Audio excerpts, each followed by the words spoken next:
স্বামী আর প্রেমিকের মধ্যে একটা জিনিসের আকাশ পাতাল পার্থক্য আছে। প্রেমিকের জীবন কেমন, তুমি কোথায় আছো, কি খাচ্ছ, আমার জানটাকে খুব মিস করছি। তার কাজ শুধু ফ্রি ডেলিভারি অফ লাভ, কিন্তু দায়িত্বের বেলায় শূন্য।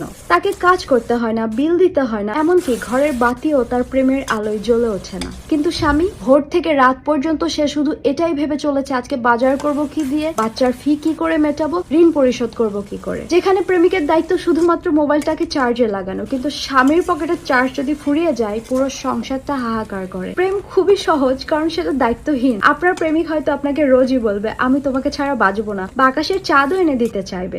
তখন হেসে ফেলবেন, কারণ সেই মানুষটাকে কখনো গ্যাসের দাম নিয়ে ভাবতে হয় না, বাজারের মূল্য বৃদ্ধি হলেও তার কিচ্ছু এসে যায় না, অথবা বাচ্চার স্কুল ফি কি করে দেবে এই ভেবে তাকে রাত জাগতে হয় না। আর স্বামী, সে হয়তো রোমান্টিক মেসেজ দিতে ভুলে যায়, কিন্তু সে এটা ভুলে যায় না মাসের 1 তারিখে ঘর ভাড়া দিতে হবে। সে হয়তো সারাদিন আই লাভ ইউ বলে না, কিন্তু রাতে ঘরের আলোটা কিন্তু তার কারণেই জ্বলে ওঠে। তাই যার দায়িত্ব নেই সে সবসময় আপনাকে সময় বেশি দেবে, আর যার সময় নেই সেই মানুষটাই আসলে আপনার জন্য সবকিছু করে চলেছে। ভালোবাসার ওই মিষ্টি মিষ্টি কথা দিয়ে তো আর জীবন চলবে না, আর আপনিও আকাশের চাঁদ খেয়ে বেঁচে থাকতে পারবেন না।